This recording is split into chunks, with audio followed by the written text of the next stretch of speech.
bahwa jihad itu dari kata jahada yujahidu mujahadatan. Kalau masdar mujarrodnya jahida dan baca jahada jadu jahdan wa jihadan, itu maknanya serius menekuni sesuatu.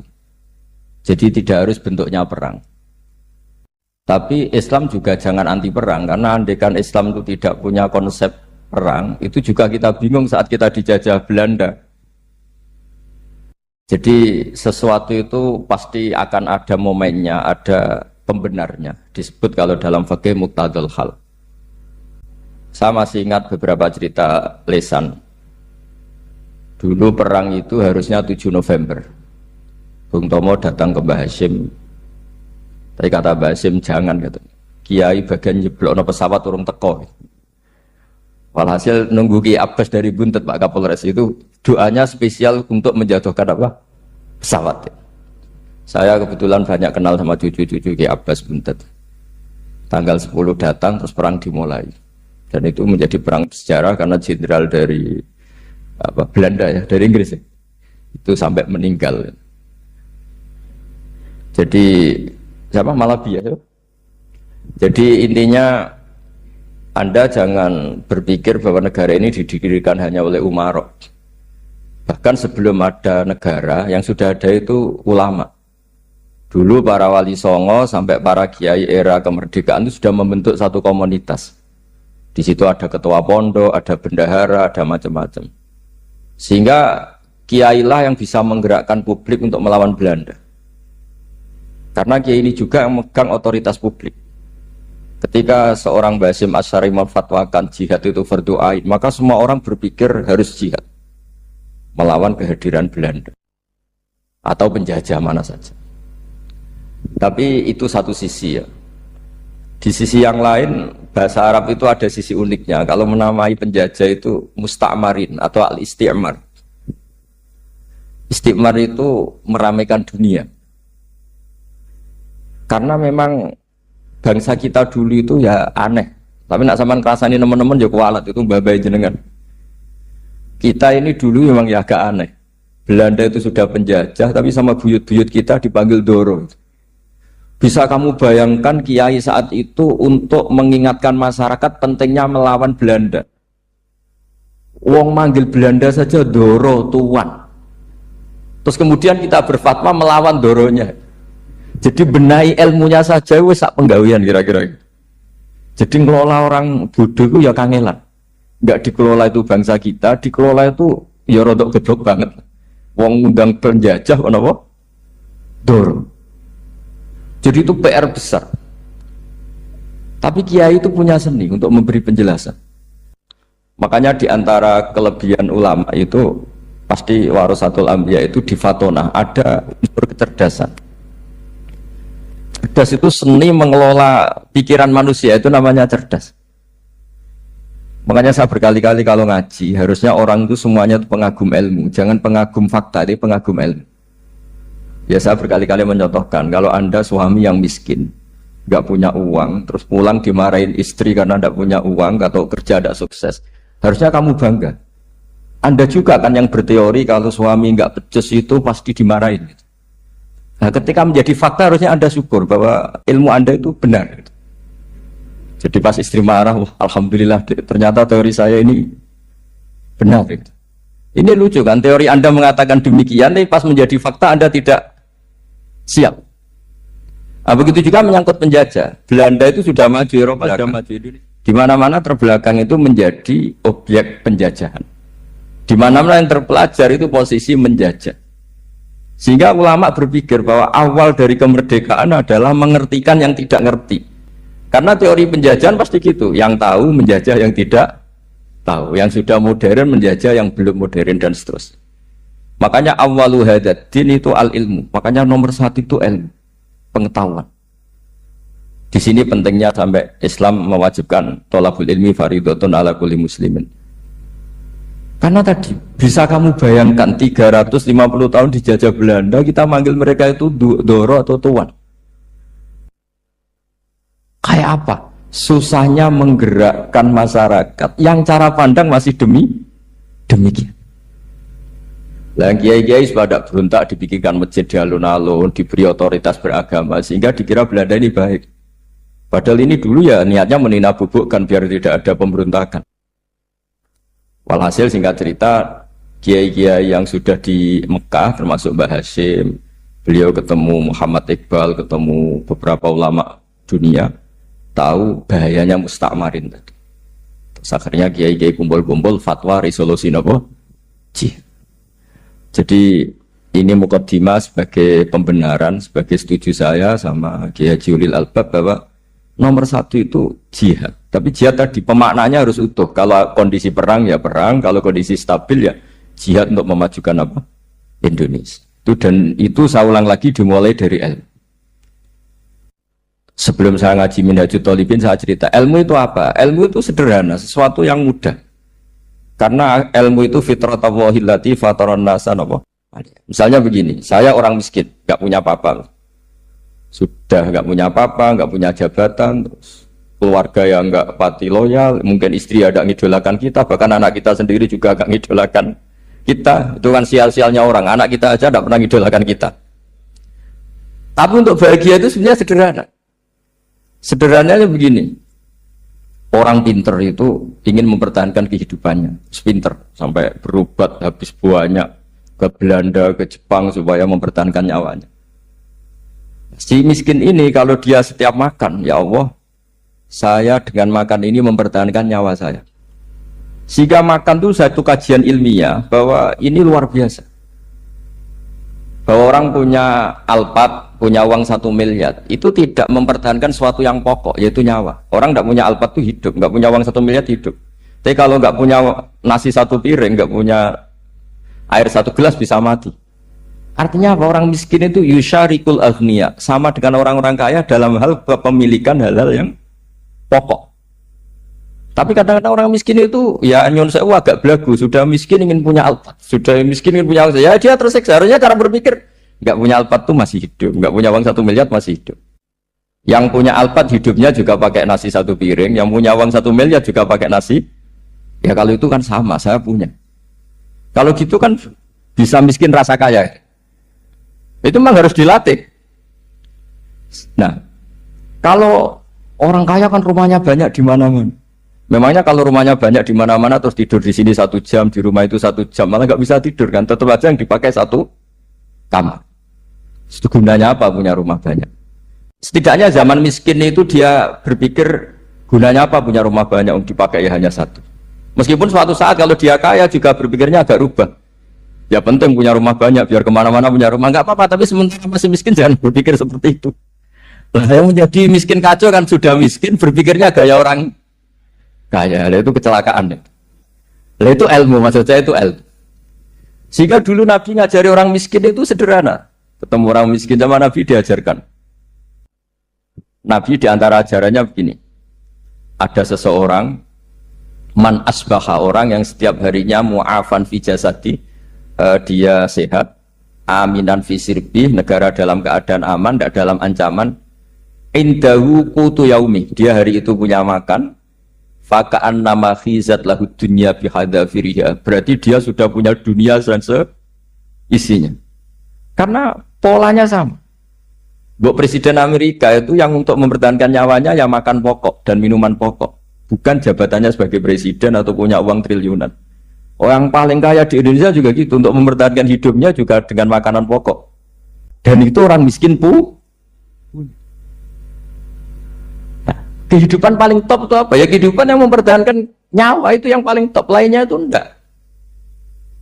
Karena mempertahankan nyawa ini super penting dan orang miskin bisa.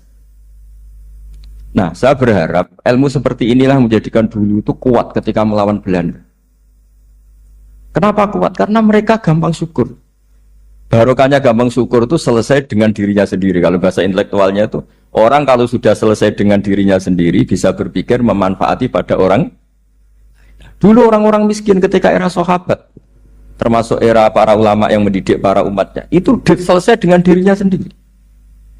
Nah sekarang banyak orang miskin juga termasuk orang kaya, bahkan belum selesai dengan dirinya. Wah itu angel, ngajak jihad angel, karena dengan dirinya saja belum selesai. Maka masyhur itu kan ketika perang Tabuk ada orang datang kira-kira kalau Indonesia pakai beras 4 kilo, ya Rasulullah yang 2 kilo tak kasihkan keluarga kami supaya bisa makan, yang 2 kilo tak kasihkan jenengan untuk biaya perang. Perang Tabuk itu perang tersulit, disebut perang Dhatil Usra. Sekarang hitung saja, ini coba dihitung, mungkin yang bagian kasir tahu. Kalau 2 kilo kali 3.000, umat Islam pas itu sekitar hampir 3.000, itu sudah 6.000 kilo. 6.000 kilo itu artinya apa? Orang miskin ketika perang membiayai dirinya sendiri, itu satu. Kedua, dengan mental memberi, orang ini tidak tamak. Barokahnya tidak tamak, tidak nyalahkan yang kaya. Efek dari itu apa ketika perang Tabuk? Sumbangan dari Sayyidina Utsman yang jumlahnya besar sekali, yaitu diantaranya 1.000 dinar. 1 dinar kira-kira 4,25 gram, berarti sekitar 4.000 gram. Itu bisa diberikan alat perang.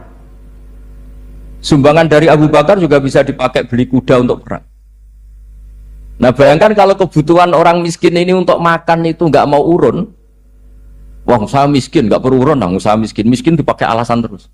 Maka jumlah 3.000 ini akan mengurangi anggaran untuk belanja peralatan perang karena untuk konsumsi orang miskin. Dan gitu kadang mangane tanduk itu kan repot. Wes miskin mangane tanduk, nak antri mo kan ribet.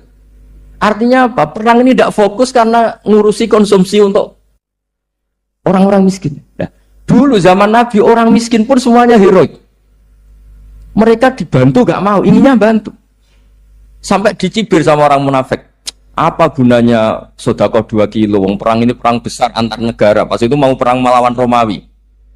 Sampai orang munafik bilang alladzina almizuna almuttawwi'ina minal mu'minina fis sadaqati walladzina la yajiduna illa juhdahum faskharuna minhu. Orang-orang munafik digambarkan Allah orang-orang yang mencibir sedekah kecil. Untuk perang besar kok sedekahnya hanya 2 kilo. Tapi yang mahal bukan 2 kilonya. Kalau ada 1 juta orang miskin menyumbang negara 20.000, itu artinya apa? Kita punya rakyat yang inginnya hubungannya dengan negara memberi. Tapi coba kalau kita 2 juta rakyat yang inginnya dari negara mendapat, pegawainya demo ya. Ya ini ajarannya Nabi yang luar biasa. Dulu Nabi itu bisa mendidik orang miskin pun bermental memberi. Nah barokahnya bermental mandiri ini mereka selesai dengan dirinya sendiri. Coba kalau mereka tidak bawa makanan sendiri ketika perang, mungkin kuda yang untuk perang, terus mereka berpikir, ini saja disembelih supaya kita bisa makan. Ribet kan? Ngapain beli senjata yang mutakhir, makan saja nggak bisa. Tapi barokahnya mereka urun sendiri.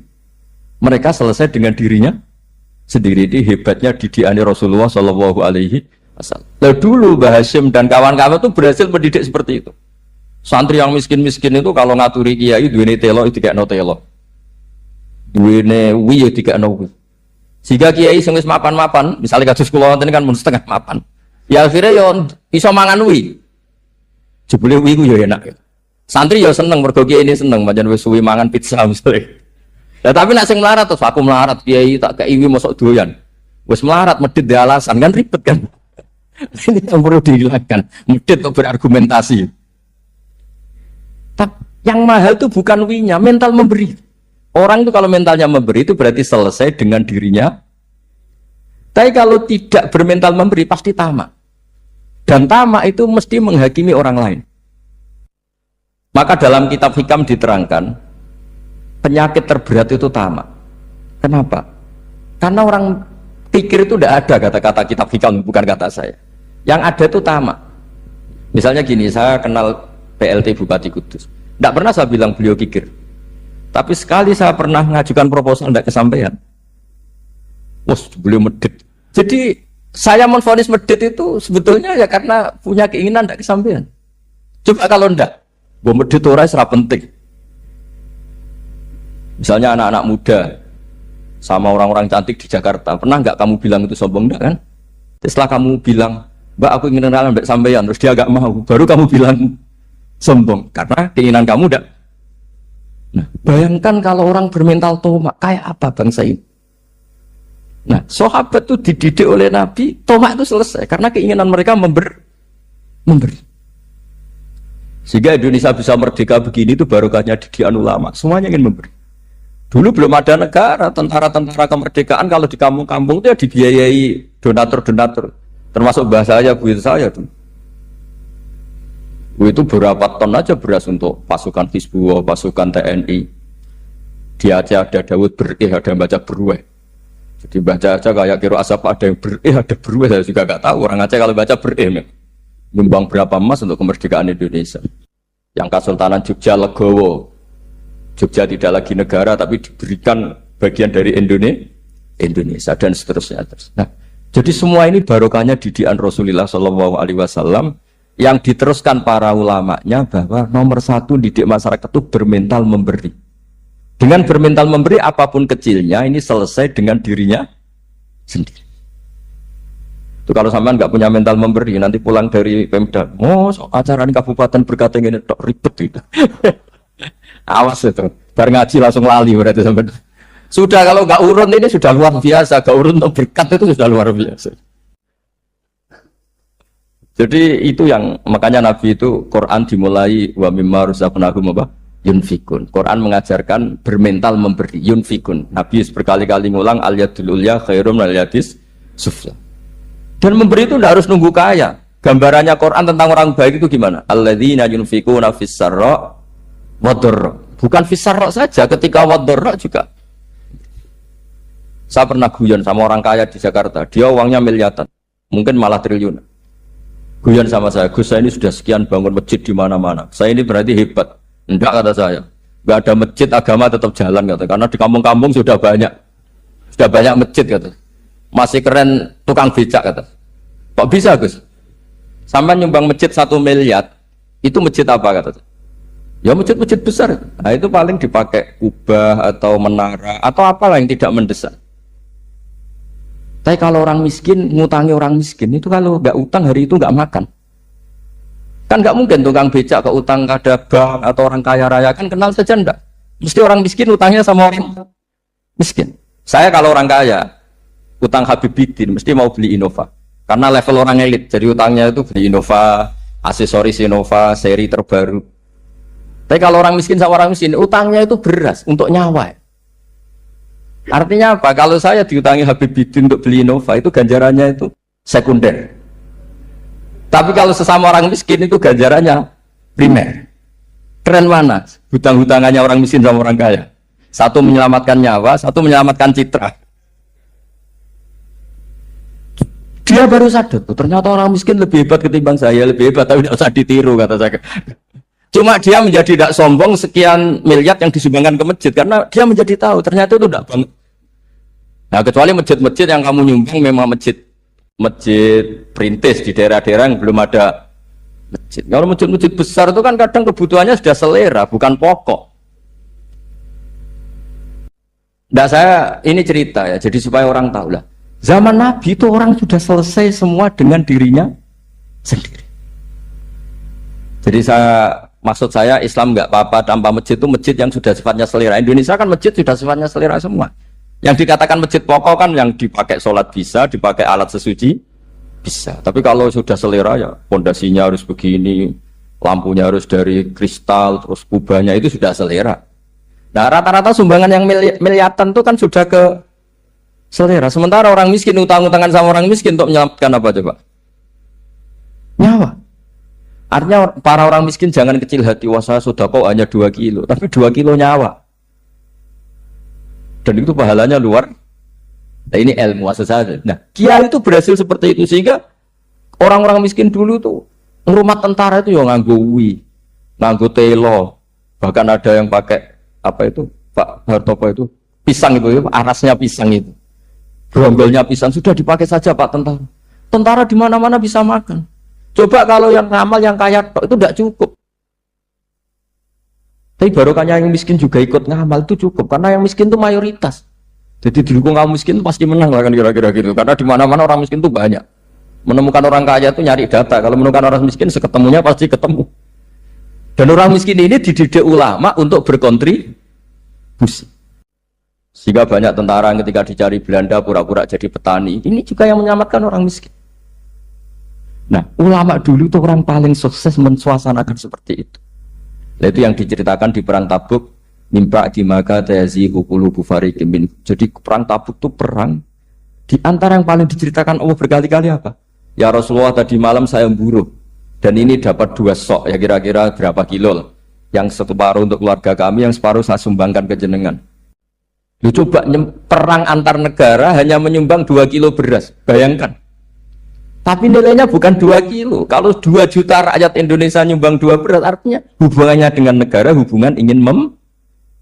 Dan barokahnya hubungan ingin memberi, ora pati kecangkeman toma, ora pati kakean menuntut. Ini yang mahal itu tuh, yang gak ternilai itu.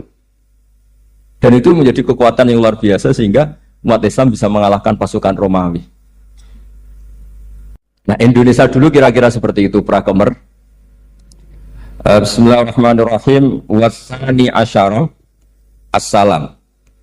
Ya, kita tahu secara i'rab kalau sani pakai i'rab isim mangkus, tapi untuk asyara tetap mabni nasab, mabni fathah maksudnya. Jadi semua ulama ngendikan adat mulai ahada asyara sampai tis'ata asyara tetap berstatus mabni apa? Fathah. Sehingga di Quran inni ra'aitu ahada asyara kaukaba. Terus di surat Mudassir alaiha tis'ata asyar. Padahal itu jadi mubtada muakhir. Berarti alaiha itu tetap ngatasin neraka tis'ata asyara utawi 19. Tetap bacanya bukan tis'atu asyarin tapi tis'ata asyara. Jadi kita tahu secara hukum nahwu adat mulai ahada asyara sampai tis'ata asyara itu mabni apa? Fathah. Cuma khusus sani asyar yang saninya ini berstatus mangkus karena ada yaknya itu. Wasani asyar assalam wa aqalluhu assalamu alaikum wal asoh jawazu salamun alaikum. Qultu al asoh al mansus la yujzi'u. Jadi ulama itu ya lucu. Yang satu bilang al asoh boleh salamun alaikum tanpa al. Tapi kata Imam Nawawi al asoh harus assalamualaikum, sama-sama diklaim sebagai kaul paling apa? Asoh. Karena seperti kita tahu dalam bab fikih perkhilafan ulama itu rahmat. Ya, saya ulang lagi, perkhilafan ulama itu rahmat. Contohnya ya ini, saya ulang lagi ya. Nomor 11 itu. Wasani asyar iku assalamu. Ya, terus di sini disebut wa aqalluhu iku assalamu alaikum pakai al, assalamu alaikum. Wal asohu te kaul sing asoh iku jawazu salamun alaikum olahe nglafatno mu salamun alaikum. Terus kultu dawe Imam Nawawi al asoh al mansus la yujzi'u wallahu a'lam. Jadi menurut Imam Rafi'i boleh salamun alaikum tidak pakai apa? Al. Itu juga diklaim sebagai al asoh. Tapi menurut Imam Nawawi yang al-asoh harus assalamu alaikum, tidak boleh salamun alaikum. Terus wallahu a'lam wa annahu la tajibun niyatul khuruji. Jadi ketika Anda salam tidak harus niat keluar dari apa? Salat. Dengan kamu salam berarti otomatis keluar dari apa? Salat. Nah, ini menjadi problem menurut pemikiran banyak ulama karena ketika masuk sholat harus niat masuk sholat. Karena ketika kita takbir kan bisa takbir demo, ya kan macam-macam kan. Makanya untuk membedakan itu kan niat. Memang ini kata ulama bukan kata saya. Sekedar melafadzkan takbir ini kan demo ya takbir. Kamu kagum sesuatu juga takbir. Orang Indonesia itu kadang orang nggak sholat pun bilang subhanallah, memang sudah jadi bahasa nasional. Kalau kaget tuh bilang. Saya punya kenalan Cina itu kalau punya uang ya mohon alhamdulillah. Tak tanya kok bilang alhamdulillah. Orang-orang Islam tuh kalau seneng bilang alhamdulillah. Yang ribet itu kubu sebelah. Kalau orang NU mau layasol itu mana tanya, Gus itu doa orang makan. Kok bisa? Biasanya orang NU kalau makanan sudah keluar mau layasol ribet. Aduh repot itu. Jadi kadang-kadang wiridan itu sudah jadi bahasa nasional. Jadi Cina orang nggak sholat tuh kalau punya uang ya bilang alhamdulillah. Kadang orang yang nggak sholat tanya, datang ke saya, insya Allah. Ya ribet, makanya ulama itu berdebat. Lafaz-lafaz seperti ini itu apakah wiridan, apa adat? Nah, untuk membedakan adat dan yang lain, maka dibutuhkan niat. Makanya Allahu Akbar harus niat untuk masuk sholat. Nah, normalnya salam juga harus niat keluar sholat. Biar karena masuknya niat, ya keluarnya harus niat. Itu menurut sebagian ulama. Tapi sebagian yang lain, enggak lah, kalau selesai tidak perlu Iya. Tapi tadi sebetulnya ada problem. Jangan-jangan salam ini salam adat. Kebetulan ada temannya masuk terus bilang assalamualaikum, nanti temannya jawab waalaikumsalam. Itu ada kisah nyata. Ini memang naif betul ini. Ada orang alim sholat. Nah, ketika ada yang mau lewat itu kan dihadangi begini ya. Jadi dihadang gini ya, itu bidin. Yang lewat tuh karena saking nggak pernah yang ngaji malah tidak salaman. Kagetnya kan main itu. Ada orang sholat, ada orang mau lewat. Kan kesunatannya dihadang begini. Sisi ini santai saja malah ngajak salaman. Terus ribet, ngadepi orang nggak tahu itu ribet. Ya tambah bingung kan, diriwati saja bingung, apalagi sekarang diajak salaman. Kan memang nggak sambung, kulturnya itu nggak sambung. Ya itu kalau kita bilang assalamualaikum terus pikir kamu waalaikumsalam. Ya ribet, memang ngadepi orang nggak tahu itu ya ribet. Makanya ya agama ini, ngelola agama ini mau. Nah barokahnya ngaji fikih itu beginilah, saya sering cerita. Misalnya kita hafal fikih, takbir itu wajib, rukun. Tapi bentuk ngangkat tangan itu sunnah. Itu barokahnya Masya Allah. Andai kan kita menentukan kefiahnya, mungkin kita sok suci. Itu pernah ada peneliti cerita ke saya, Gus saya ini orang NU itu pusing. Kenapa? Takbirnya beda-beda. Itu takbir berkali-kali. Jadi orang was-was cobalah, bertobatlah itu. Jangan sampai jadi mazhab baru. Kalau yang was-was orang bodoh gak masalah. Coba kalau dia orang alim alama. Nanti muridnya juga niru. Oh ternyata takbir yang saya itu 3 kali itu. Oh ternyata takbir yang saya itu 7 kali.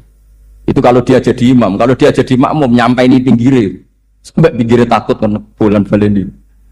Ada yang kayak orang gak punya uang. Allahu Akbar tangannya diangkat separuh saja enggak. Itu kan, tapi itu enggak ngefek di Indonesia karena dari awal kiai-kiainya ngajarin ngangkat tangan itu nah caranya juga agak ditentukan, terserah kamu. Begitu juga mau sisihkan tangan itu juga sunat. Sehingga kalau ke Turki atau kemana-mana itu ada yang kayak orang baris, ya kan, habis takbir ya sudah. Ada yang sendakapnya beda-beda. Ada yang nutupi iga yang hilang katanya, sampai begini. Ada yang santai begini. Oh semua nggak jelas. Sehingga itu kalau di militer ini ada Pak Dandim itu juga bingung ini nggak protap ini kan. Tapi kalau di fikih itu memang kalau sekali nggak diwajibkan terserah masing-masing. Ada yang kayak orang baris, ada yang sendakep begini katanya apa nutupi iganya yang hilang. Wadah yang sambil rasa-rasa macam-macam. Tapi barokahnya ilmu fikih itu diputuskan memang dari awal tidak wajib. Yang wajib itu takbirnya. Maka duduk juga begitu, meskipun kita sepakat duduk tahiyat ula, namanya iftiros, duduk tahiyat akhir namanya tawarruk, itu harus kita vonis, kita hukumi sunnah. Cara seperti itu sunnah. Wa ayyuqu'udin qa'ada sohat sholatu, seperti kemarin di Minhajul Thalibin. Dengan duduk gaya apa saja, sholatnya tetap. Sehingga kalau kita di Arab, misalnya pas haji, orang Arab itu memang ya agak kacau. Orang Indonesia itu kalau sholat duduk, itu kan memang benar-benar sakit. Sakit sudah agak mau mati itu benar-benar sholat baru duduk. Orang Arab itu enggak. Sholat duduk pakai kursi. Sof itu enggak ada orangnya, ada kosong. Itu jalan kaki, kursinya di bawah. Wong bawa kursi kuat kok sholat duduk. Kalau orang Jawa kan, saya juga iskal. Orangnya kalau bawa kursi kuat pindah-pindah tapi kok sholatnya. Kalau orang Jawa enggak kebayang. Kalau sholat duduk emang benar-benar sakit. Saya pernah ditanya lagi sama orang, Gus di Mekah itu kok banyak orang bawa HP, terus kalau ditelepon diangkat soli, itu mazhab apa? Mazhab gebet. Tapi ini kan orang Arab, kan seakan-akan terus mewakili internasional kan, karena pusat banyak tuh. Ditelepon digoleki telepone wong saya wakeh golek ini terus kangelan ya. Orang ketemu soli pateni. Nah, kita kan diajarin di GG Indonesia kalau itu membatalkan apa? Jadi ribet. Nah barokahnya kitab-kitab seperti ini meskipun kita di Indonesia itu mengikuti panduan yang diarahkan atau yang dibagukan oleh ulama-ulama. Nah Indonesia itu makanya berkah. Saya sering ketemu ulama Mekah itu kalau muji haji Indonesia luar biasa. Bukan sekedar sopannya. memang cara hajinya itu nyari kaul yang disepakati itu sah. Karena memang dilatih KBIH, dilatih Kemenak, masih dilatih kiai setempat. Meskipun niatnya ya kadang tidak baik. Saya pernah tak tanya, kenapa kamu latihan haji sebegitu? Kalau sholat kok enggak? Sholat gak sah, gak apa-apa, Gus gak bayar, ini haji. Kemudian itu sholat bedino rata kursus biar kulon. Bareng apa kaji oleh takut terang, tak takut. Sholat kira tahu takut, nak kaji kok takut. Nak sholat rasa gak iman, Gus gak bayar, ini haji itu. Cuma sebenarnya kurang ajar kata saya. Jadi ya, ternyata sekarang terkuat. Kenapa orang-orang awam itu kalau kaji kok semangat belajar? Semangatnya sama dengan sholat apa di bawah haji jauh sholat itu? Berpuluh-puluh tahun sholat itu dengan gaya yang nggak ada perkembangan. Tapi haji pisan langsung keren. Ternyata karena bayar ya. Apa perlu ditiru? Sholat harus bayar supaya ini ya itu alasannya itu. Haji rasa berat Gus, apa? Bayar Gus. Nak sholat rasa kok bayar wae maksudnya. Padahal kalau kita ngikuti as-sholat imaduddin, sholat dengan haji itu afdal mana? Afdal sholat, harusnya lebih serius belajar sholat ketimbang belajar haji. Tapi setahu saya nggak ada kan KBIS ya, kelompok bimbingan ibadah sholat. Jadi ini kritikan saya, semoga didengar ya, cobalah. Padahal riyen Raden Asnawi di Karang pesolatan, supaya orang tuh sholatnya benar, ya sholatnya benar. Ya jadi ngaji fikih seperti ini setidaknya Anda menjadi tidak mudah mengadili orang lain. Bahwa sholat itu yang takbir tok yang wajib. Misalnya baca ya Fatihah tok, sehingga kalau ada imam lupa baca surat ya gak apa-apa, memang dari tidak wajib. Jadi pemilahan wajib dan tidak ini penting supaya tidak menghakimi pada yang lain. Jangan sampai perilaku kesolehan itu menjadi bentuk yang mengadili, nggak boleh. Itu Pak Kapolres, kalau di ilmu fikih itu ada ulama penjaga ilmu itu ekstrim-ekstrim. Dulu ada sahabatnya Nabi namanya Jabir bin Abdullah, ini ada di kitab Bukhari, di kitab Sholat. Ya maksudnya al-ilmu tentang sholat. Itu semua yang di masjid itu sudah pakai jubah, kayak gamis. Kalau orang Indonesia mungkin ya pakai hem, pakai baju batik, pakai. Itu dia datang malah gamisnya dicopot, gamisnya dicopot, imamannya dicopot, terus tinggal pakai satu sarung. Terus dicancang di sini, akidan benatorofaihi ala atik. Ini kayak cerita-cerita di perang pahlawan itu. Hanya dengan pakai sarung satu dikalungkan. Terus ada orang-orang tabiin bilang gini, unzuru ila ashabi Rasulillah, ini sahabatnya Nabi kok sholat dengan cara seperti itu, enggak islami banget, enggak keren banget lah. Terus kata Jabir bin Abdullah, saya sengaja melakukan ini supaya kamu tahu bahwa batas aurat yang dimaksud Nabi seperti ini. Shalla Rasulullah sallallahu alaihi wasallam fi izarin wahid akidan baina tarafaihi ala atiki. Saya pernah melihat Nabi sholat seperti saya ini. Tapi barokahnya itu akhirnya diketahui kalau batas auratul rojul hanya mabena surah war rubah. Andai kan tidak ada perilaku Jabir seperti ini, orang akan ngira bahwa syaratnya sholat itu harus pakai jubah, syaratnya sholat harus pakai hem. Akhirnya orang-orang yang kebetulan tidak pakai jubah, tidak pakai hem bingung. Misalnya dia katoan seperapat, pakai kaos, neng tengah hutan, rasa sholat, ngaku ranggo jubah, ribet kan? Artinya apa? Ilmu ini harus dijaga konstitusinya, barokahnya perilaku Jabir ini, orang tahu batas jadi yang lainnya itu mukamilah atau kesunatan. Nabi juga seperti itu. Semua sahabat itu tawaf itu musyatan, berjalan. Tapi Nabi sebagai tokoh dan pas itu sehat. Saya ulang lagi, pas itu sehat. Ini hampir semua ulama bilang pas itu Nabi sehat. Nabi malah naik unta. Itu kata Imam Nawawi dalam kitab Masmu, Nabi naik unta itu lebih afdol ketimbang yang jalan. Padahal trennya biqadrit tak. Karena apa kata Imam Nawawi? Itu menjadi konstitusi ilmu bahwa syarat sahnya tawaf tidak harus jalan. Andai kan Nabi saat itu kok ikut jalan, maka dikira di antara syarat sahnya tawaf harus jalan. Maka kita kebingungan ketika pakai kursi roda karena tidak punya rujukan hukum.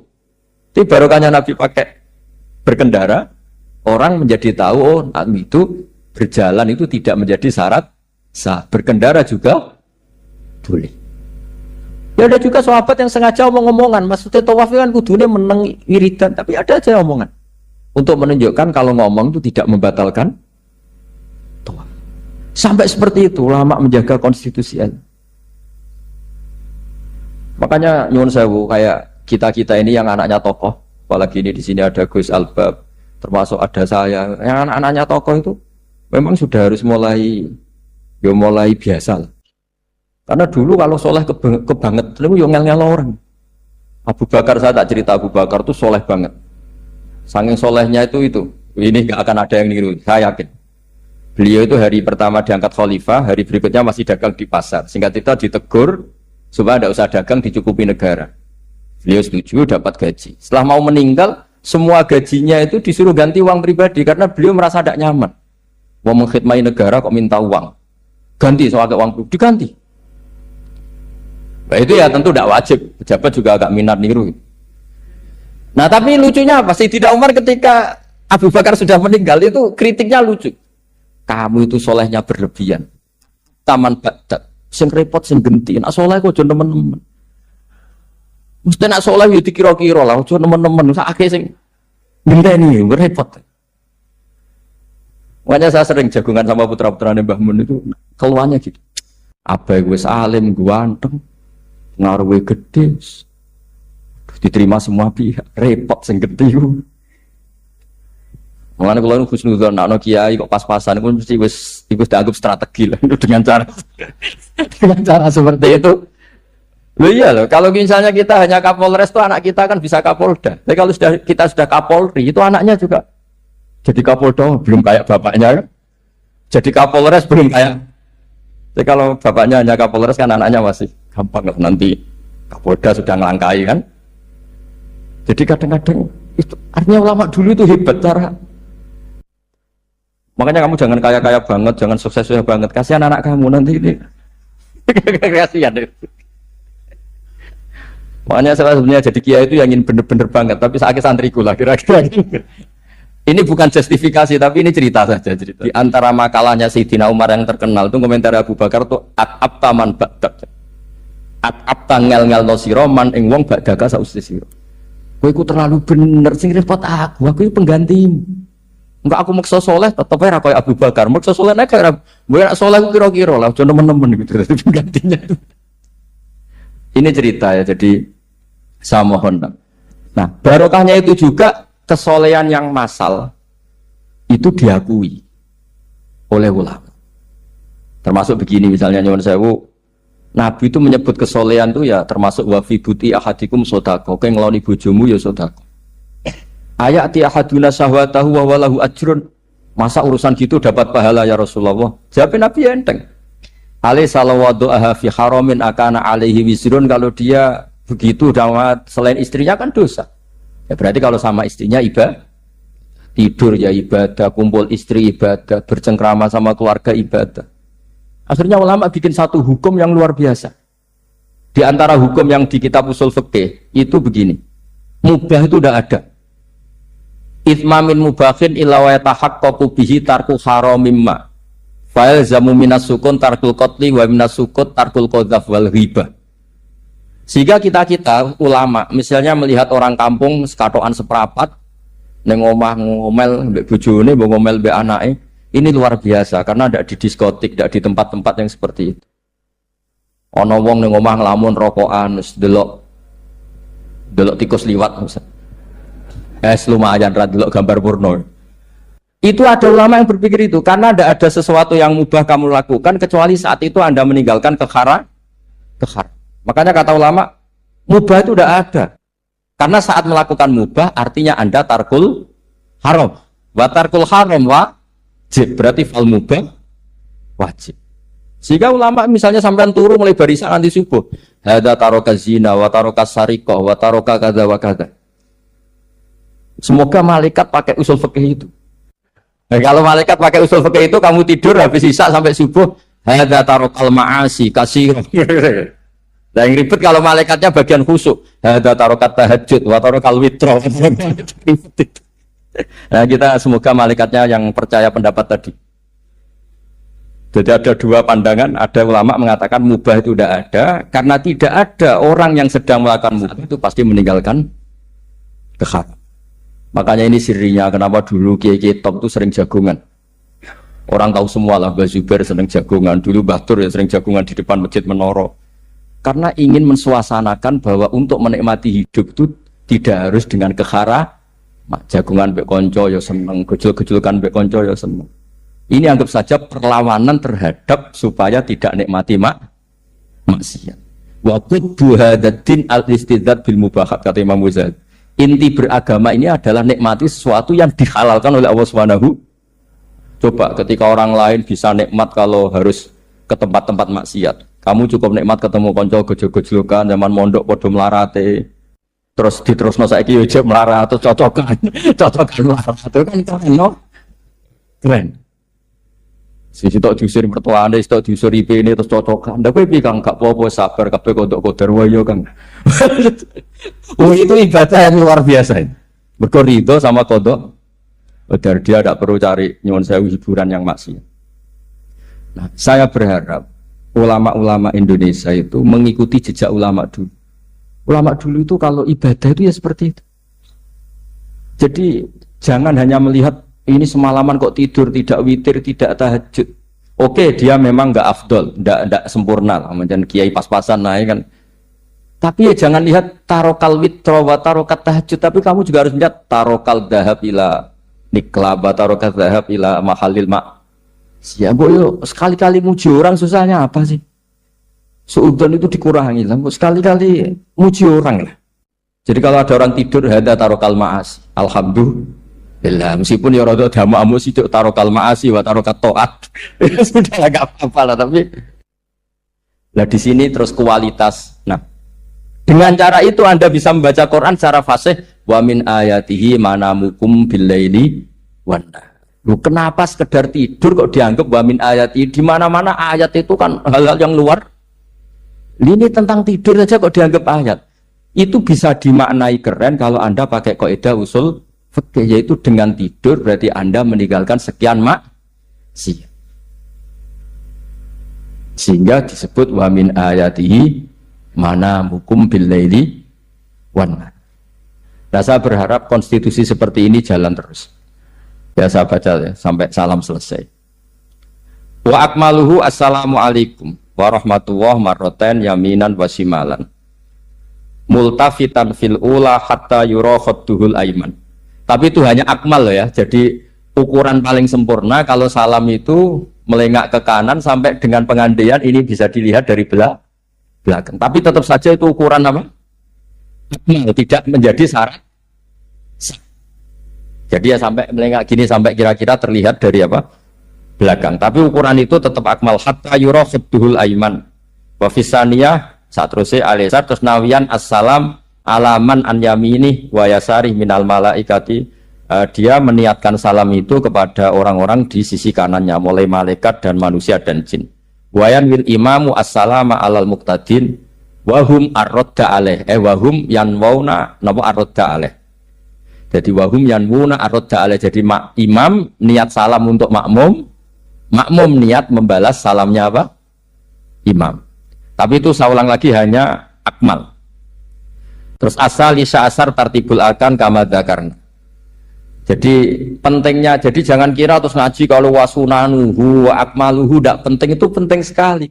Barokahnya status akmal dan sunnah ini kita tidak mudah menvonis orang lain karena kita tahu ibadah itu hanya berstatus sunnah. Coba kalau nggak ada ketentuan itu, kita akan mudah menyalahkan orang. Salam kok orang melengak belas itu sholatnya sah atau orang? Padahal dari awal melengak itu statusnya hanya sunnah. Kemudian untuk penutup supaya ini clear ya, saya pernah baca di Syarah Bukhari yaitu Fathul Bari.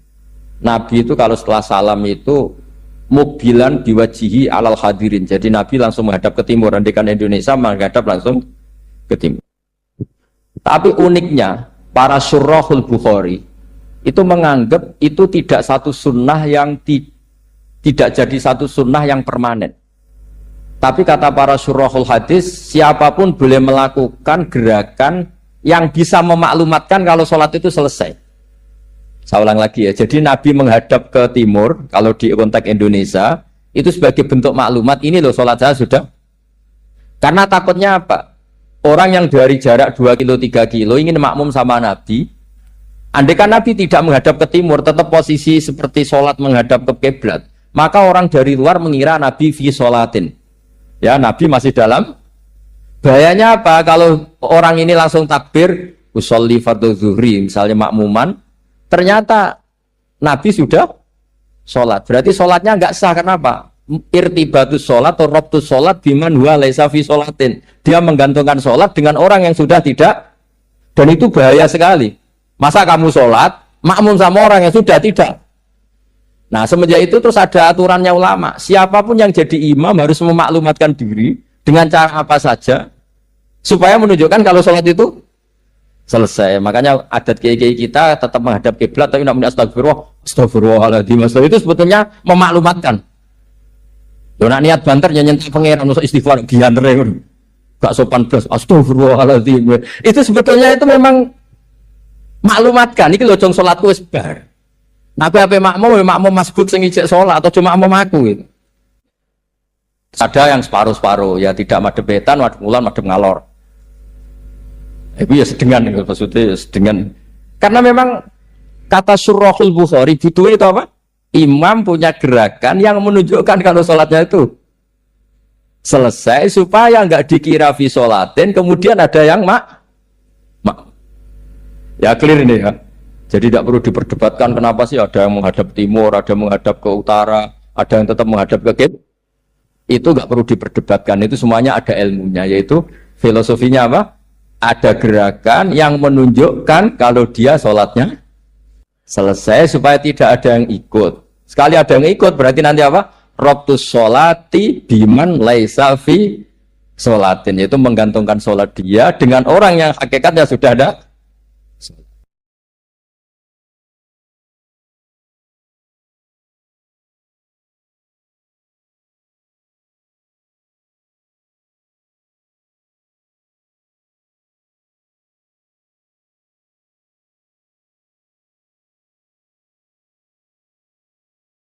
Orang-orang idealis. Kalau ada tetangga sama mati yang tiap malam lihat TV, ngorok, habis itu bangun subuh, sudah subuh gak jamaah.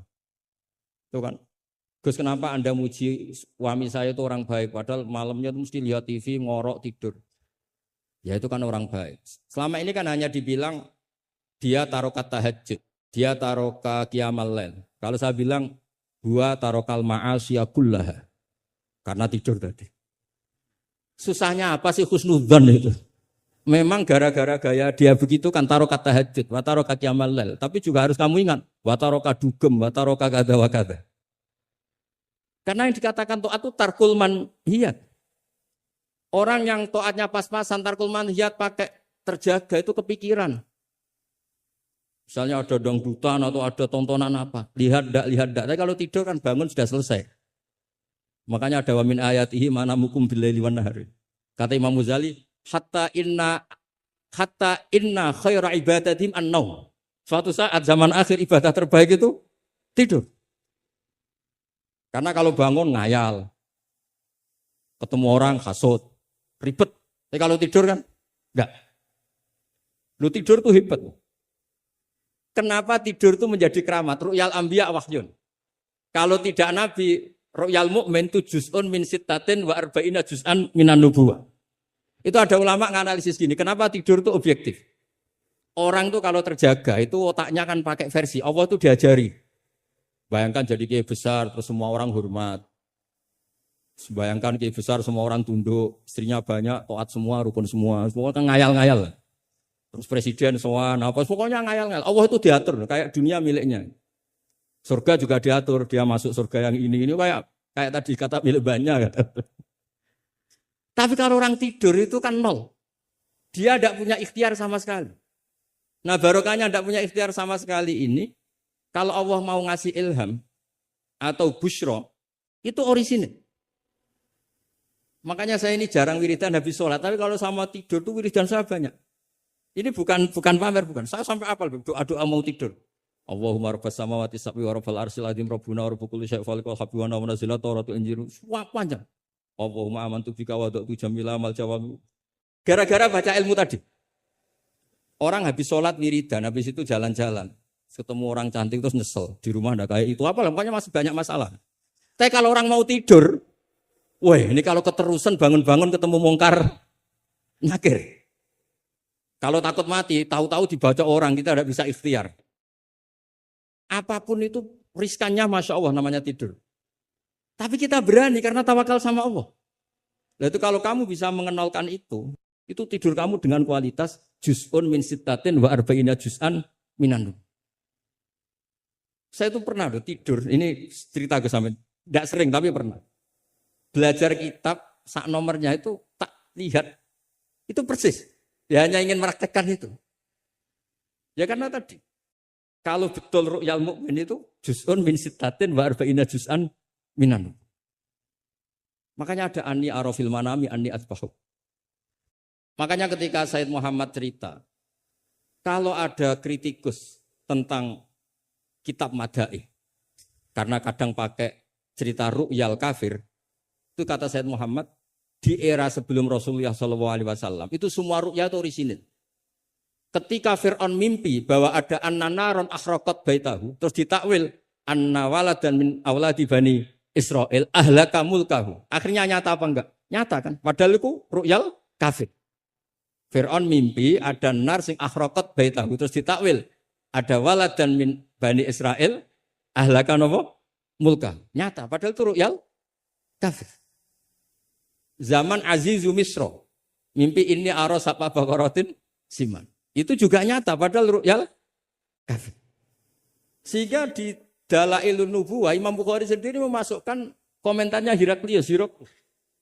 Di kitab-kitab Madaih juga memasukkan komentarnya Nasturo, Bukhairo memasukkan. Nah, lagi-lagi ini pentingnya ngaji. Tapi kalau Anda tidak ngaji, wah ini omongannya orang kafir, mas layu tamadu qaulu gini-gini. Lagi-lagi ini barokahnya ngaji. Jadi barokahnya ngaji kita tahu mana duduk perkaranya, mana yang harus musaddaq, mana yang harus mukadzab. Jika kita ngaji disebut al-jarh wa ta'dil. Nah, saya mohon semohon-mohonnya lah bahwa Quran ini kita bawa dengan semua perangkat ilmu. Terakhir saya cerita ilmu balaghah. Ilmu balaghah juga penting. Misalnya secara lahir orang kafir itu misalnya tidak sumun, tidak bukmun. Tapi barokahnya la yasmaul haqqa disebut bukmun misalnya. La yatakallamu bil haqq, la yasmaul. Akan itu kan ada sumum, bukmun, umyun. Sumun berarti apa? La yasmaul haq. Bukmun la yatakallamu bil haq. Umyun berarti la yubsirul haq. Sehingga nanti kalau ada ayat wa ja'ala minhumul qiradata wal khanazira abadat tauhid. Andaikan tidak ada fakta, ada kaum tertentu yang dijadikan khanazir, kita masih bisa pakai tasbih. Tasbih balik adalah yang ada itu tasbih dibuang. Kalau orang dermawan level 6 mungkin orang bilang masih zaitun kal bahr. Tapi kalau levelnya 9-10 orang akan bilang Zaidun Bakhrun. Kalau ganteng masih pas-pasan Zaidun Kalbadri. Tapi kalau sudah kayak Rasulullah, anta Samsun, anta Badr. Nah, pentingnya ilmu itu adalah ketika ada ayat yang dohirnya misalnya ada tadi wajah alamin humul qiradata wal khonaziro abadat tauhid. Ternyata misalnya kalau itu fakta ya sudah selesai kan berarti itu hakikat. Tapi itu misalnya tidak fakta, kita masih bisa mentakwil dengan ekulubuhum atau apalah mentalnya mislul khonazir mislal kiro. Tapi kalau kita tidak ngaji balaghah, semua lafaz kita anggap apa? Tekstualis dan kita anggap hakikat, berarti terus nganggap pernah ada periode yang orang itu dijadikan seperti itu. Nah, lagi-lagi yang nyafaat itu semua adalah ilmu. Ya, jadi ini sekaligus mohon ini ijazah kitab muwafaqat supaya semuanya dapat dan dapat berkah dari Rasulullah SAW. Yes. Ini saya baca ilmu usul fikih saya supaya semuanya dapat ijazah dari Habib Said Al-Akhir Al-Munawwar. Bismillahirrahmanirrahim. Fahiya tahmilul jamma al-ghafir do'ifan wa qawiyya. Jadi agama ini menanggung orang yang do'if juga orang yang kuat. Yang kuat diwajibkan zakat. Yang do'if sebagai mustahik zakat. Artinya apa? Agama ini semuanya diuntungkan. Terus muti'an wa asiyat. Terus wataku tuhum bi khazaimihim min qadan wa abiyya. Wa tusawwi bainahum bi hukmil adli syarifan wa daniyya. Wa tubawi uhamilaha fid dunya wal akhirati makanan aliyya. Wa tudrajun nubuwatu baina jambaihi wa illam yakun nabiyya. Watul bisu al muttasifa biha malbasan saniya hatta yakuna lillahi waliya. Ini kata beliau, orang yang ilmunya cukup itu kata beliau dijamin hatta yakuna lillahi wali. Karena tidak ada orang yang syafaqah sama umatnya Rasulullah SAW kayak orang alim. Saya tuh sering dikomplain. Kata Imam Abu Hasan Asyadili fi mukasyafatihi, beliau ketemu Nabi Muhammad SAW, satu ketemu Nabi Nuh. Kata Nabi Muhammad, gojolek Nabi Nuh, andaikan kamu tahu, anna fi aslabil kuffar, man saya abudullaha la yusyriku bihi syai'an. Kamu tidak akan mendoakan mereka la tadzar alal ardi minal kafirina dayar.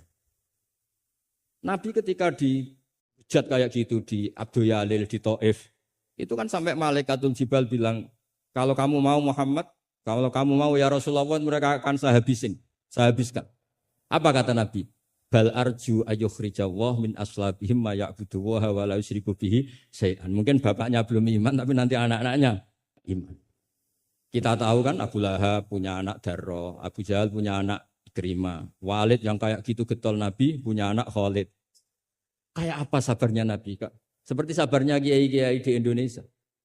Bapaknya itu gak poso, ya ora salat. Anaknya itu TPQ. Gara-gara anaknya cilik poso itu njuk gendong bapaknya. Sesuai bapaknya izin melok poso. Saking harunya melihat anaknya puas. Abdullah bin Ubay bin Salul itu punya anak itu solehnya minta ampun. Saya tidak tahu ketua pondok apa berdarat mondok di Rasulullah. Itu termasuk min ajal italamitihi Abdullah bin Ubay. Punya anak Abdullah juga namanya. Sampai ketika ya Rasulullah bapak saya itu meninggal. Tolong dikasih syafaat. Ya. Saya ingin kafannya itu jubah jenengan. Fanaza'a jubatahu. Dikasihkan. Tidak sekedar itu. Tolong ludahi ya Rasulullah biar diludahi. Sampai Umar itu, ya Rasulullah apa engkau tidak ingat? Abdul bin Ubay ngomong gini. Gak pernah tidak. Ya nanti saya mintakan maaf ya Umar. Tapi kata Allah, intastaghfir lahum sab'ina marrah falayya wa sa'azituhu ala sab'in. Kalau 70 enggak bisa nanti saya tambah. Itu karena ngergani anaknya.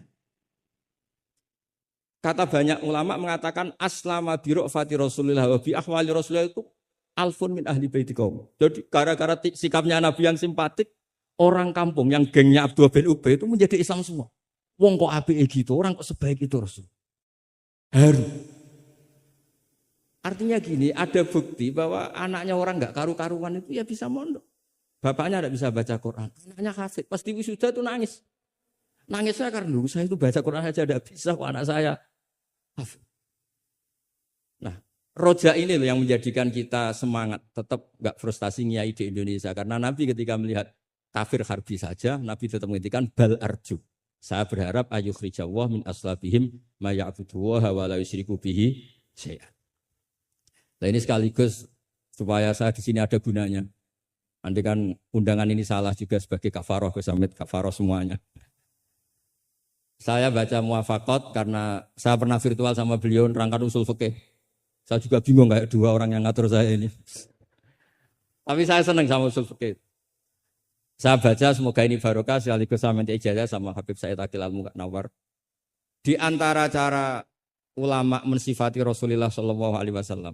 Itu diantara cara madh Rasulullah itu begini.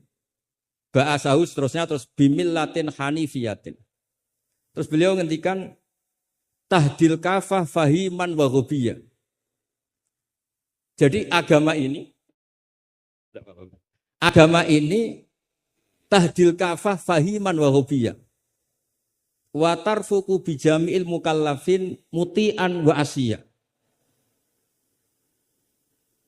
Itu ketika saya tarik mutian wa asiyah itu gimana? Bagaimana millah? Hadil millah ini bisa tarfuku bijamil mukallafin mutian wa asiyah. Nabi kayak apa? Cerita orang baik yang ideal, yang melakukan imtitsalul awamir wastinabun nawahi. Tapi Nabi juga ngendikan syafaati li ahlil kabair min ummati. Kayak apa Quran mengajarkan kita kebaikan yang ideal? Wa ibadur rahmanil ladzina yamshuna 'alal ardi hauna wa idza khatabahumul jahiluna qalu salama wal ladzina yabituna li rabbihim sujada wa qiyama wal ladzina itu ideal. Ada lagi yang ideal disebutkan muhsinin itu apa? Alladzina yunfikuna fis sarra'i wad dharra'i wal kadhimina al ghaidha wal 'afina 'anil nas seterusnya. Tapi Allah juga ngendikan qul ya ibadiyalladzina asrafu ala anfusihim la taqnatu mir rahmatik. Mereka yang asrafu Allah masih manggilnya ya ibadihi hamba-hambaku, kamu ke sini. Anibu ila rabbikum aslimulah. Kayak apa? Hadhil millah tarfuqu bijamil mukallafin muti'an wasi. Sehingga Nabi ngertikan, mangqala ila Allah dakhalal jannah wa in zana wa in sarqa qala wa in zana wa in sarqa. Itu kebetulan yang tanya itu Abu Dzar. Abu Dzar itu orang yang fikihnya itu ekstrim. Malah yang didhawuhi Nabi wa in zana wa in sarqa sampai tanya lagi. Ya Rasulullah tenane. Kebetulan Nabi pas itu bangun tidur. Iya, Dzar wa in zana wa in sarqa sampai 3 kali. Saking Nabi itu karena beliau bantah terus sampai Nabi ngendikan ala rohmi anfi Abi Dzar. Oh dasar terang ora paham-paham. Abu Dzar terus bilang wa in rohima anfu Abi Dzar. Meskipun begitu saya puas karena sudah mengkonfirmasi sampai 3 kali. Sehingga dalam kenangannya Ka'bul Ahbar dalam kitab Khilyatul Auliya ketika cerita mana Ibu Ka'bil Ahbar. Ka'bil Ahbar ini orang ahli kitab yang maunya Islam itu terlambat. Karena nunggu data itu kurang 1 menurut dia. Di kitabnya dia itu kan masyhur itu Al-Hadits Tsani an Yasar bin Atha an Ka'bil Akbar qala alamani abi Taurata illa sifran wahidan kana yahtimuhu wa yudkhiluhu sunduk. Falamma mata abi fatahtuhu fa idzan fihi nabiyyun yakhruju akhir zaman. Maulidu bi Makkah wa hijratu bil Madinah wa sultanuhu bisyam. Ka'bil Akbar itu tahu Rasulullah itu maulid Makkah ini sudah benar. Wa hijratu bil Madinah sudah benar, tapi beliau tidak menangi ada sultanul Islam bisyam. Sehingga cara beliau data ini kurang 1. Ketika Futuhat, Umar menaklukkan Syam. Dan Islam di Syam menjadi sultanah, menjadi sultan. Wa sultanuhu bisyam. Singkat cerita dia akhirnya masuk Islam. Dengan data yang seketat itu. Akhirnya dia jadi penasihatnya Umar bin Khattab. Masyhur. Ketika di antara yang diceritakan beliau adalah yalumunani ahbaru Bani Israel. Saya ini ketika ketemu orang-orang ulamanya Bani Israel sering dicibir, disalahkan. Annani dakhaltu fi ummatin farraqahum awalan summa jama'ahum. Nah, saya ini dikritik, disalah-salah ini sama ulama Bani Israel. Karena saya ini masuk satu komunitas yang gaya pertamanya kayak ada kelompok-kelompok, ada faksi-faksi. Tapi summa jama'ahum, pada akhirnya jadi satu. Terus beliau baca kitab, baca Quran tadi, summa awrasnal kitab alladzina astafaina min ibadina. Tadi yang dibaca Profesor Kures. Faminhum dzalimun li nafsi. Gayanya kita ini kita dibagi. Ada yang dzalimun li nafsi, wa minhum muqtasid, wa minhum sabiqum bil khairati biidznillah. Tapi kata Nabi, haula kulluhum bimanzilatin wahidah wa kulluhum fil jannah. Tapi ternyata 3 orang ini semuanya di surga. Yang ngajari Quran, lelaki sama lelaki, perempuan sama perempuan itu ya fil jannah. Tapi kalau di kampung-kampung itu gurunya itu perempuan cantik. Ya ada ustadz lelaki, ya agak kepikiran juga. Itu kalau diharamkan tidak jalan, dihalalkan fitnah. Tapi barokahnya agak-agak semu-semu ini yang bisa baca Quran di situ banyak. Ikutnya partai wa akharuna atarafu bidzunubihim khalatu amalan shalihah wa akhara sayyi'ah. Jadi nah ini cerita saja, nanti bisa dites sama beliau. Intinya kalau kita ngaji itu tadi, kita kata Sayyid Muhammad yang paling masyhur, li'annal insan kullamatta sa'afikruh qalla inkaruhu 'alan nas. Jadi al-insan idza tasa'afikruh qalla inkaruhu 'alan nas. Jadi tadi misalnya ada kiai besar diundang di kampung-kampung terbelakang enggak mau, jangan katakan sombong. Itu tidak membunuh pasaran kiai kampung. Yang datang puji tawadhu, yang enggak datang puji ngasih job, kan enak kan? Semuanya benar. Semuanya apa?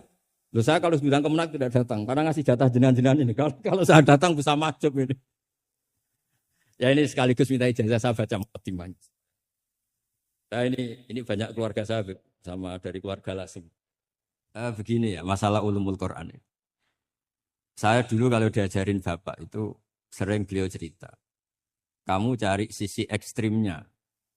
Sisi ekstrim itu begini, misalnya hudal lil muttaqin. Quran itu petunjuk bagi mereka yang takwa.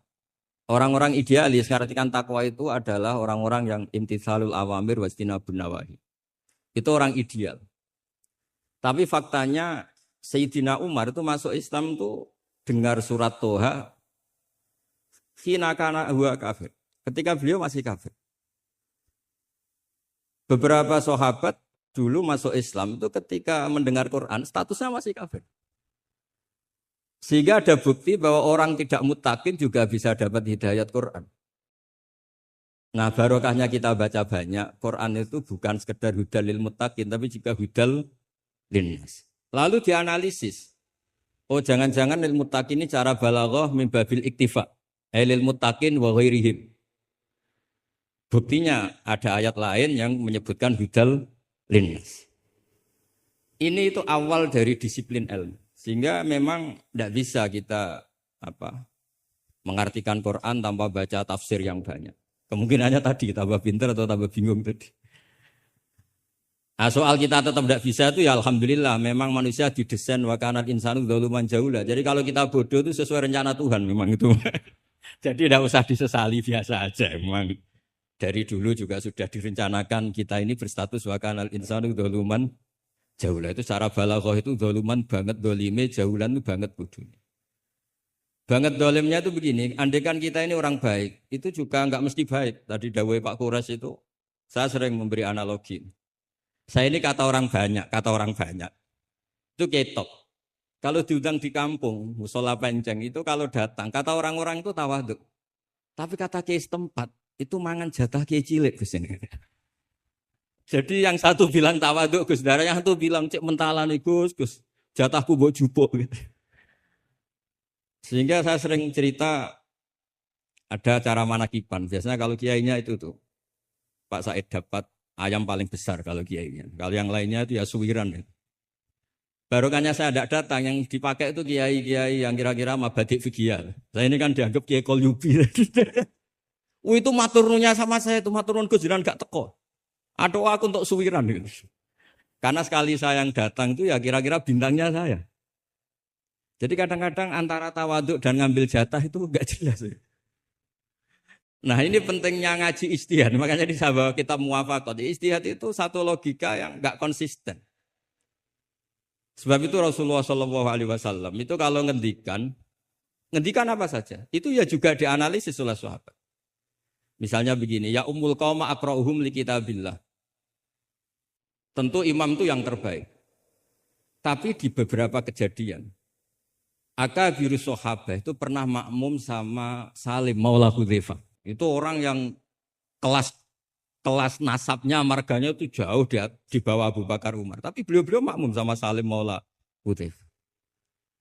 Bahkan beberapa riwayat yang Nabi ngendikan cara shorihan, itu sama sahabat masih dinego. Karena ada ranah ijtihad. Misalnya Nabi ngendikan la tusalliyanna asra ila fi bani Quraidah. Ternyata mendekati Bani Quraidah kadati syamsu antahruba, matahari hampir terbenam. Sebagian sahabat berpikir kita harus sholat di sini karena matahari mau terbenam. Sebagian yang lain enggak, Nabi bilang jangan asar kecuali di Bani Quraidah. Separuh sholat asar, separuh enggak. Falam yu'annif ahadan minhum. Nabi enggak menyalahkan salah satu karena ini masalah apa? Ijtihad. Jadi ini matur juga Gus Samit, saya tadi dari rumah bilang sama keluarga, saya datang tapi mau pamit. Ini saya sudah mau jadi resi, mau uzlah. Karena ya itu tadi, kalau saya ngisi terus itu apa tawadhu, apa nutup jatahnya orang lain itu juga gak jelas. Nanti hisabnya itu apa ya, gak jelas. Bapak itu sering ngajari gitu. Pak itu kiai sepuh jadi imam masjid istiqomah sekali sampai tua. Itu istiqomah apa mau digenti kan? Itu istiqomah atau enggak mau regenerasi. Jadi orang itu biar mikir. Saya beri contoh sekian pentingnya ijtihad. Karena Rasulullah SAW idan sorofa min sholatihi akbala aliyana biwajhi. Sehingga banyak orang, banyak imam kalau habis sholat itu langsung menghadap ke makmumin. Kalau di Indonesia menghadap ke timur. Tapi di beberapa tabwibnya Imam Bukhari atau Tarjamatul Bukhari, beliau menyebut itu lil mau'idhah.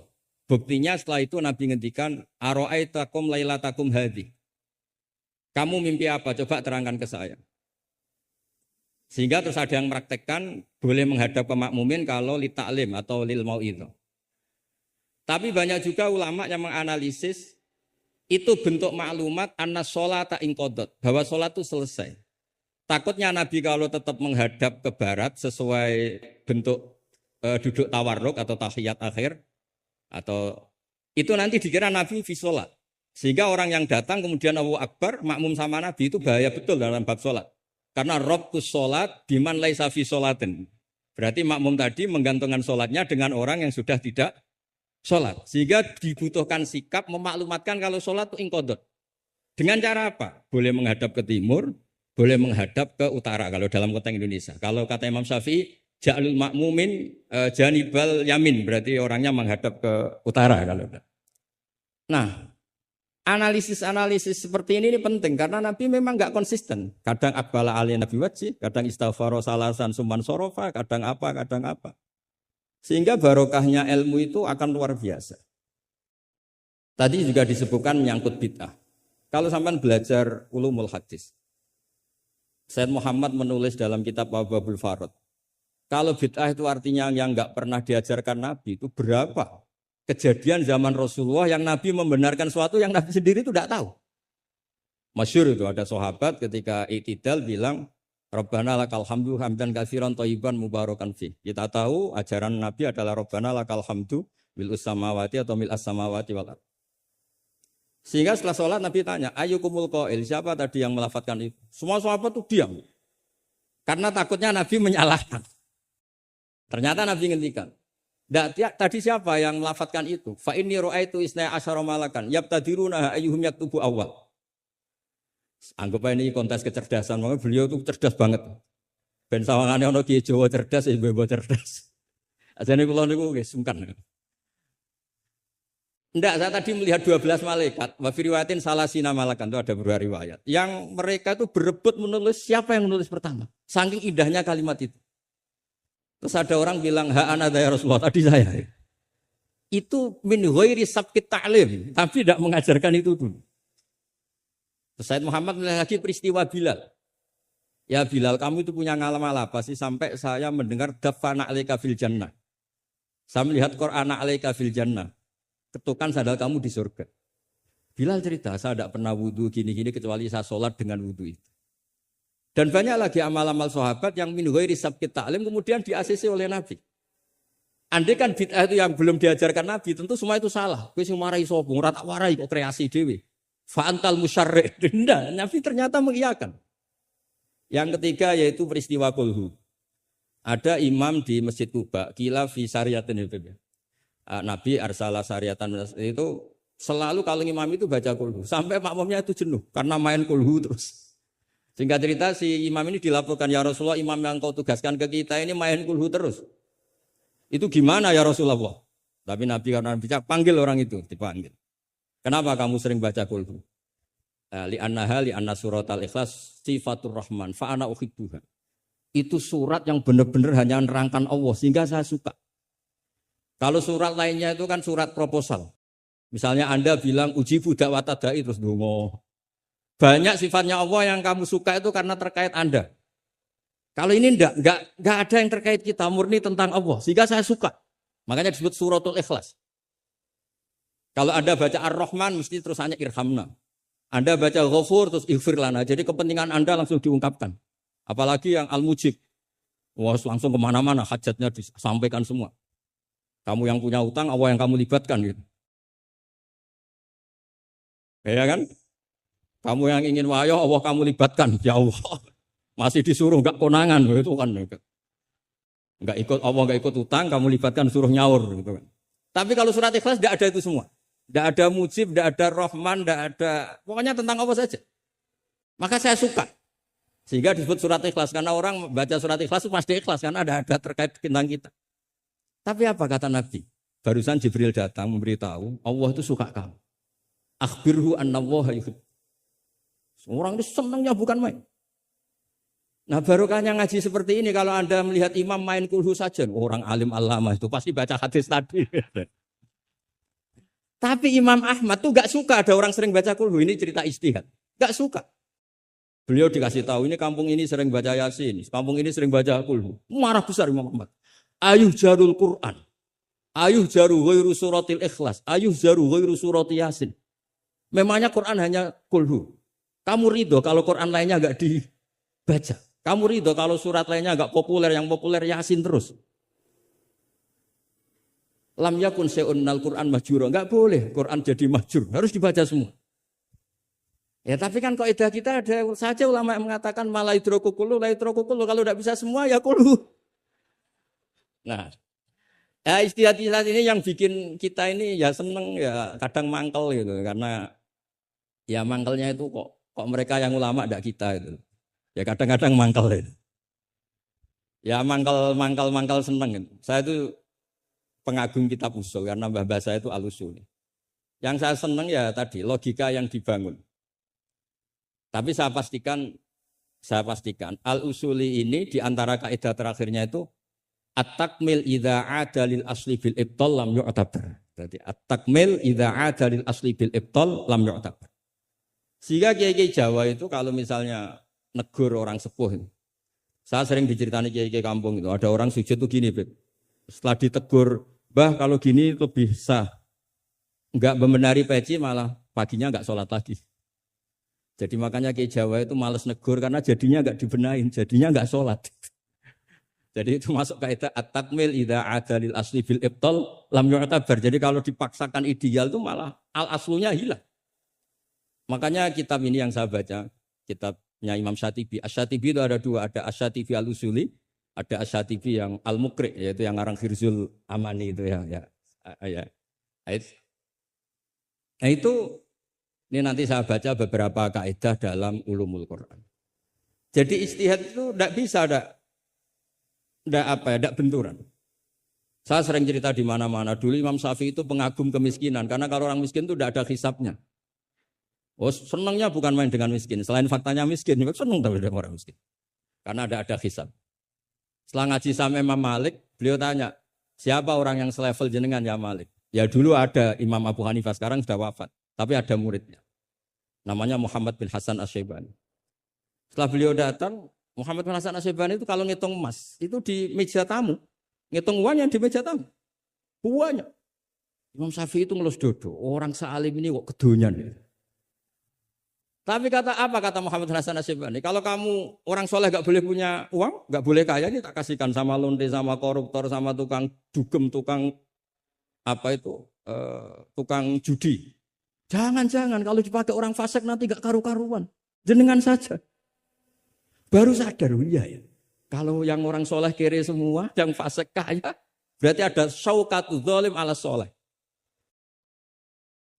Ada syauqatu dzalim, kayak apa bahayanya? Ada saltonatul fasik ala soleh. Semenjak itu Imam Syafi'i itu tuh sampai fatwa berlebihan. Orang Islam yang bisa kaya kok miskin haram. Kuat beli Alphard kok beli carry tua haram. Terus berlebihan. Kalau Gus Ilmi kuat jabat kok enggak haram. Pokoknya terus ekstrim. Sampai al-Islam ya wala yulale. Terus kata kiai-kiai Jawa yang alhamdulillah banyak yang miskin juga. Komentarnya lucu. Wes ngerti Mbah, cuma ora kelar. Artinya punya selera kaya itu kita sudah punya. Jangan haramkan, semuanya tahu kok. Cuma enggak mampu, jadi sudah salah no. Tapi barokahnya itu Imam Syafi'i menjadi tahu bahwa bukan sekedar ahyini miskinan wa amitni miskinan, tapi Nabi juga pernah ngendikan nikmal malu soleh lil mar'is soleh. Bahkan Imam Syarani ngendikan kamu murid-murid saya harus jadi orang kaya. Kenapa Imam Syarani? Bukan karena kita disuruh zuhud. Nanti kamu kebingungan baca ayat ini, terus beliau baca anfiku ini. Artinya kalau kamu miskin pas baca anfiku mimma razaqnakum kamu bingung karena kamu nasibnya yunfakun. Qur'annya itu yunfikun bukan yunfakun. Yunfikun itu memberi bukan diberi. Jadi itu ijtihad. Maksudnya ini jadi ijtihad itu sesuatu yang harus kita buka. Ya seperti inilah. Saya tidak tahu ini Gus Hamid ngundang saya ini apa ganjaran apa enggak. Kalau melihat senang orang alim, silaturahim ya ganjaran. Tapi kalau tanyakan santri saya yang sekarang mungkin baru sorogan sama saya ikhya, ganggu saja bodoh kerapnya. Tidak tahu nanti yang didengar Allah itu komennya yang di sana dianggap sini pengganggu. Apa yang didengar Allah itu silaturahim dengan keluarga kerapnya. Tidak tahu lah. Kulun muhtamilun. Kalau di mu'in wa fihi nadhurun itu. Supaya ya ini masalahnya masalah ijtihad. Enggak bisa.